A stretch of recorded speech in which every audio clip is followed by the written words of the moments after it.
ও hello, এটা কি সরকারি গাড়ি নাকি? আরে মো তুই? হ্যাঁ আমি। ওনাকে তুমি চিনো নাকি? হ্যাঁ চিনি, খুব ভালো করেই চিনি। ও আর আমি কলেজে একসাথে পড়তাম। তো তুই এখানে কি করছিস? আমি আমি তোমার হাজবেন্ডের জন্য এখানে অপেক্ষা করছি। ও তোর হাজবেন্ডের জন্য অপেক্ষা করিস? তোর তোর হাজবেন্ড কিতে করে আসছে, অটোতে নাকি বাসে? না না, বাসে বা অটোতে করে আসবে না। হয়েছে হয়েছে, থাক, আর একটাও মিথ্যা কথা বলতে হবে না। আমি এখন খুব ভালো করে জানি তুই তুই খুব বড় একটা মিথ্যা কথা বানিয়ে বলবি যে তোর হাজবেন্ডের গাড়ি আছে, বাড়ি আছে, আর তোর হাজবেন্ড প্রাইভেট কারে করে আসতেছে। আসলে এগুলো কোনো কিছুই নেই, কারণ তোকে দেখেই বোঝা যাচ্ছে যে তোর একটা ছোট লোক বা কোনো অফিসের দারোয়ানের সাথে বিয়ে হয়েছে।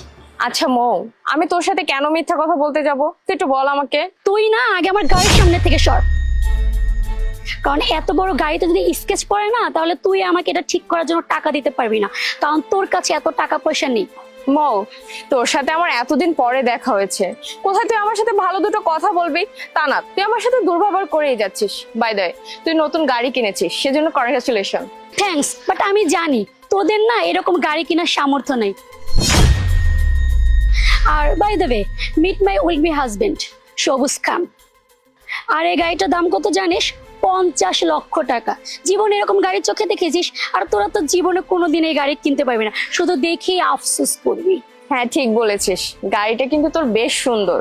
সবুজ জানো, ও আর আমি যখন একসাথে কলেজে পড়তাম না, সবাই না শুধু ওকে দেখতো, আমাকে না কেউ দেখতোই না, আমাকে কেউ পাত্তাই দিত না, সবাই শুধু ওর পিছে পিছে ঘুরতো। মানে ও ছিল ভাইরাল পারসন, ওর হেয়ার স্টাইল, ওর কথা বলার স্টাইল, ওর ড্রেস আপ, সবাই এগুলা দেখে ওর পিছে পিছে ঘুরতো। আর এখন দেখো ওর কি অবস্থা হয়েছে, রাস্তায় কিভাবে একটা সস্তা শাড়ি পরে দাঁড়িয়ে আছে।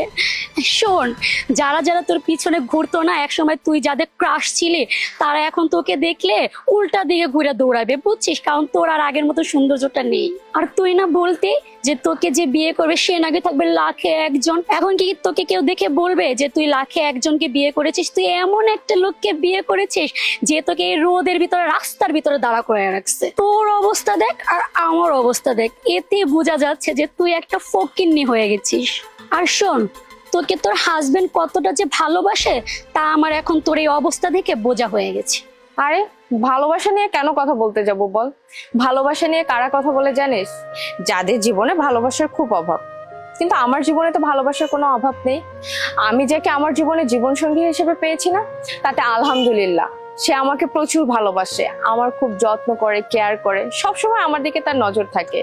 তাই এক্সট্রা ভাবে ভালোবাসা নিয়ে কাউকে বলার আমার কোনো কিছু নেই। আর তাছাড়া যারা আমাকে দেখে তারা বুঝেই যায় আমি কতটা ভালো আছি, আমার হাজবেন্ড আমাকে কতটা ভালোবাসে, আর আমি কতটা সুখী। হয়েছে হয়েছে, তোর আর এত বড় বড় লেকচার দেওয়া লাগবে না।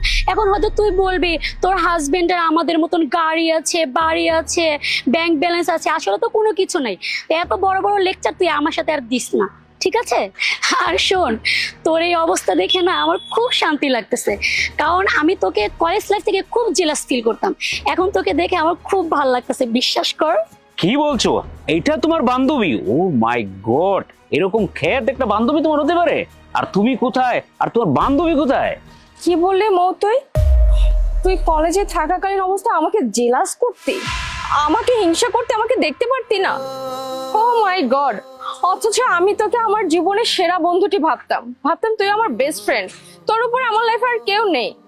অথচ তুই তলে তলে আমাকে হিংসা করতি, আমি কখনো জানতেই পারিনি। হায় আল্লাহ! আর আর আমি তোকে নিয়ে কত বড় বড় কথা বলতাম। যাক, অন্তত এটা ভালো হলো তোর সাথে আজকে আমার দেখা হয়ে আমি ক্লিয়ার হলাম যে তুই আসলে আমার বেস্ট ফ্রেন্ড না, আর আমি তোকে বেস্ট ফ্রেন্ডই ভেবে যেতাম। আর কি বললি, কলেজে থাকাকালীন অবস্থায় যে সমস্ত ছেলে আমার উপর ক্রাশ খেয়েছিল, আমার পিছন পিছন ঘুরেছিল, তারা এখন আমাকে দেখে উল্টা পথে দৌড়াবে, আমাকে দেখে ইগনোর করবে, আমাকে আর পছন্দ করবে না? কেন? আমার কি এমন হয়েছে? আমি তো ঠিক আগের মতোই আছি। আমি একটা শাড়ি পরেছি দেখে আমার লোক খুব খারাপ হয়ে গেছে, তাই না? শোন, একটা কথা মাথায় রাখবি, আমার কিন্তু এখন বিয়ে হয়ে গেছে, আমি অন্যের স্ত্রী। আমার শ্বশুর বাড়ির লোকজন, আমার হাজবেন্ড যেভাবে চাইবে ঠিক সেইভাবেই আমার চলতে হবে। তারা যদি চায় আমি ওয়েস্টার্ন পরবো, তারা যদি চায় আমি শাড়ি পরবো।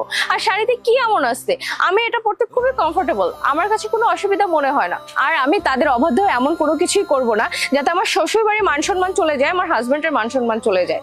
আচ্ছা, তোর হাজবেন্ড কয়টা কি? হ্যাঁ, নিশ্চয়ই কোনো অফিসে জব করে। আর কত, হয়তো বা 15 থেকে 20,000 টাকা স্যালারি পায়, তাই না? আর আমার বয়ফ্রেন্ড কি করে জানিস? তার পার ডে ইনকাম আছে 1 লক্ষ টাকা। আর এখন তুই হিসাব করে দেখ যে তার মান্থলি বেতন কত হয়। আর শোন, তোকে আর একটা সুখবর দিচ্ছি, এরকম গাড়ি না আমাদের 10-12টা আছে, আর সামনের মাসে আরো কয়েকটা গাড়ি কিনবো, বুঝতে পেরেছিস? ও তো একটু কম বলছে, মাসে 30 লক্ষ টাকা। এটা ঠিক আছে, এটা আমার স্যালারি। আর এক্সট্রা ইনকাম প্রায় মাসে 60 থেকে 70 লক্ষ টাকা। বাহ, তাহলে তো খুবই ভালো। তোর বয়ফ্রেন্ডের তো মার্শাল্লাহ ভালো ইনকাম। তাহলে একটা কাজ কর, তোরা বিয়ে করে ফেল, কারণ তোরা একে অপরকে খুব ভালোবাসিস, তাই বিয়ে করে নেওয়াটাই উচিত। তাতে তোরা খুব ভালো থাকবি। কলেজ লাইফে আমি একটা কথা বলতাম না, যে আমি কোনো প্রেমের মধ্যে নাই, ডিরেক্ট বিয়ে করব।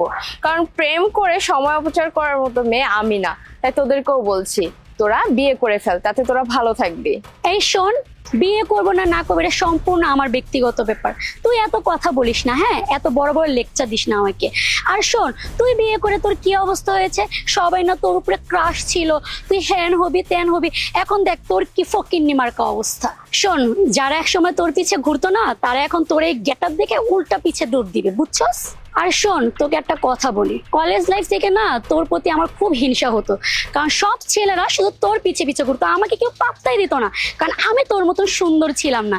কিন্তু এখন দেখ, তুই এত সুন্দরী হয়ে কি হয়েছে, আজকে তোর অবস্থা দেখেছিস? তোর দিকে না আমার মনে হচ্ছে রাস্তায় একটা কুত্তাও তাকাবে না। অবশ্য কি জানিস, কিছুক্ষণ আগেও না তোকে দেখে আমার খারাপ লাগছিল, কিন্তু এখন মনে হচ্ছে তুই যদি কলেজে থাকাকালীন অবস্থায় আমাকে হিংসা না করে পড়াশোনায় মন দিতি, তাহলে ওয়েল এস্টাবলিশড হতি, আর নিজের টাকায় নিজে চলতে পারতি। অন্তত পক্ষে অন্যের টাকায় নির্ভর হয়ে নিজের জীবন কাটাতে হতো না। তুই তো নিজের বলতে কোনো কিছুই রাখিসনি, নিজের বলতে কোনো কিছুই নাই। যা কিছু দেখাচ্ছিস সবকিছু তোর বয়ফ্রেন্ডের, তোর নিজের কি আছে? তুই তো নিজেই অন্যের টাকায় চলিস। আর তুই আমার হাজবেন্ডকে নিয়ে কথা বলছিস, তুই আমার হাজবেন্ড সম্পর্কে জানিস? আমার হাজবেন্ডের কথা না হলে বাদই দিলাম, তুই আমার ড্রেস আপ নিয়ে কথা বলছিস। কি এমন খারাপ ড্রেস আমি পরেছি? আমি তো শাড়ি পরেছি। শাড়ি কি এমন খারাপ জিনিস? শাড়ি হচ্ছে বাংলার ঐতিহ্য, সাংস্কৃতিক। আর তুই কিনা বাংলার সংস্কৃতির ঐতিহ্য নিয়ে কথা বলেছিস? তুই কি পরে আছিস? তুই তো ওয়েস্টার্ন ড্রেস পরে আছিস। কি ভাবছিস ওয়েস্টার্ন ড্রেস পরলে তোকে সুন্দর লাগবে? সুন্দর কখন লাগে জানিস? যখন একটা মানুষের মন সুন্দর, তখনই একটা মানুষকে সুন্দর লাগে, বুঝতে পেরেছিস? আর একটা কথা বলি, এরকম শাড়ি পরলেই না মানুষ সস্তা হয়ে যায় না, আর এরকম সুন্দর ড্রেস পরলেই মানুষ সুন্দর হয়ে যায় না, যদি মনটাকে ঠিকঠাক ভাবে সুন্দর না রাখতে পারে। আর শোন, একটা মানুষ যদি শাড়ি পরে তখন তাকে সুন্দর লাগে যদি মনটা তার ভালো থাকে, বুঝতে পেরেছিস? উফ, চুপ কর, আর না তো বড় বড় লেকচার দিস না। তোদের টাকা পয়সা নাই দেখে এরকম সস্তা একটা শাড়ি পরে দাঁড়িয়ে আছিস, আর ভালোবাসা দেশের ঐতিহ্য নামে চালিয়ে দিচ্ছিস। আর শোন, আমি না সবকিছু বুঝি, তোর যদি এত টাকা পয়সা থাকতো না, তাহলে তোর চলাফেরা অন্যরকম থাকতো, আমাদের মতো থাকতো, বুঝতে পেরেছিস? এই, তোকে না আমি বললাম আমি শাড়ি পরি নিজের পছন্দ অনুযায়ী, বুঝতে পেরেছিস? আমার পরতে ভালো লাগে তাই পরি, কিন্তু তুই বারবার আমাকে ছোট করেই যাচ্ছিস। আর শোন, আমার হাজবেন্ড এমন একজন মানুষ, আমার হাজবেন্ড কি করে সেটা যদি শুনিস না, তাহলে তোর পা থেকে মাটিটা সরেও যেতে পারে, বুঝতে পেরেছিস? আর শোন, আমি না পোশাক পরে আমার পছন্দ অনুযায়ী, আমার হাজবেন্ড আমাকে জোর করে না। আমার হাজবেন্ড আমার লাইফে পুরো ফ্রিডম দিয়ে দিয়েছে। আমার শ্বশুর বাড়ির লোকজন আমাকে পুরো স্বাধীনতা দিয়ে রেখেছে, কিন্তু আমি শালীনতা বজায় রেখে চলাফেরা করি। তোর মতো এরকম মডার্ন ড্রেস পরি না। যেহেতু আমি একজন বিবাহিত মেয়ে, আমি বাঙালি, তাই আমি শাড়ি পরি যাতে আমার হাজবেন্ডের সম্মান থাকে, আমার শ্বশুর বাড়ির সম্মান থাকে, বুঝতে পেরেছিস? আর আমার হাজবেন্ডকে নিয়ে তোর অনেক আগ্রহ না, সে কে, কি করে, কোথায় চাকরি করে, কত টাকা বেতন পায়, তাহলে তোকে বলেই দেই যে আমার হাজবেন্ডকে। আমার হাজবেন্ড না এই এলাকার ডিসি। ডিসি মানে? মাহিব, সরি আমার একটু লেট হয়ে গেল, চলো। আসসালামু আলাইকুম স্যার। ওয়ালাইকুম সালাম। আরে আপনি কে? আরে তুমি ওনাকে চিনছো না? উনি তো এলাকার সম্মানিত একজন ডিসি সাহেব, যার কথা এলাকা চলে। ও মেঘ, তুমি চলে এসেছো, ভালোই হয়েছে তুমি একটু লেট করে আসছো। তুমি লেট করে আসাতে আমি অনেক কিছু বুঝতে পেরেছি। আমি তোমাকে পরিচয় করিয়ে দিচ্ছি, এ হচ্ছে মৌ, আমার কলেজে থাকা অবস্থায় সবচাইতে ভালো বন্ধু, কাছের বন্ধু, বেস্ট ফ্রেন্ড আমার। তুমি হয়তো এতক্ষণে দেখে বুঝতেই পেরেছো এখানে কি হচ্ছিল বা কি হচ্ছে। শোন মৌ, তোকে একটা কথা বলি, একটা মানুষের কাজকর্ম বা ড্রেস আপ কখনোই তার পরিচয় বহন করে না। একটা মানুষ শাড়ি পরতেই পারে, একটা মানুষ নর্মাল ভাবে চলাফেরা করতেই পারে, এটা তার কমফোর্টেবল, সে যেভাবে কমফোর্ট ফিল করবে সে ঠিক সেইভাবেই চলাফেরা করবে। তাই বলে যে তাকে তুচ্ছ তাচ্ছিল্য করতে হবে, এটার কিন্তু কোনো মানেই আসে না। শোন, নিজেকে বদলা, মানুষকে মানুষ ভাবতে শুরু কর, সবাইকে না এত অহংকার দেখে বেড়াস না। টাকার গরম আজ আছে কালকে নাও থাকতে পারে, কিন্তু একটা বন্ধুত্ব, একটা সম্পর্ক না আজীবন থাকবে। দেখবি বিপদে পড়লে ওই সম্পর্কগুলো এসে তোর সামনে দাঁড়াবে। টাকা অনেক সময় না বিপদ কাটায় না, টাকা সবসময় সাথেও থাকে না। তাই তোকে একটা কথা বলি, মানুষকে একটু সম্মান কর, তুই নিজেও সম্মান পাবি আর অনেক ভালো থাকবি। তাছাড়া তুই যে টাকার গরম দেখিয়ে যাচ্ছিস আমার সাথে, সেটা কিন্তু তোর ইনকামের টাকা না, বা তোর একান্ত নিজের টাকা না, সেটা কিন্তু তোর বয়ফ্রেন্ডের টাকা। আজকে যদি তোর বয়ফ্রেন্ড তোকে ফেলে চলে যায় না, তোর কিন্তু নিজে বলতে কোনো কিছুই থাকবে না। তাই আগে নিজে ইনকাম কর, নিজের স্থান শক্ত কর, তারপর অহংকার করা শুরু কর। তখন না হয় মানা যাবে যে তোর নিজের বলতে অনেক কিছু আছে, তাই তুই অহংকার করছিস। আচ্ছা, এটা তোমার বান্ধবী, তোমার কথা শুনে বুঝতে পারলাম যে তোমার বান্ধবী তোমাকে অনেক তুচ্ছ তাচ্ছিল্য করছে। সত্যি বলতে কি জানেন, মাহি খুব সহজ সরল জীবনযাপন পছন্দ করে। মাহির মধ্যে কোনো অহংকার নেই। ও চাইলে প্রতিদিন অনেক কিছুই খরচ করতে পারে, কিন্তু সেটাও করে না, কারণ অপচয় করা ভালো না। এনিওয়ে মাহি, চলো। আসি, ভালো থাকবি। নেক্সট চলো। ভালো থাকবেন। মৌ ভেরি ব্যাড, ওনাকে তুমি চিনো না, উনি একজন সম্মানী ব্যক্তি। মানুষের সাথে কথা বলতে হলে একটু ভদ্রতা বজায় রাখবে অ্যাটলিস্ট, বুঝতে পারছো?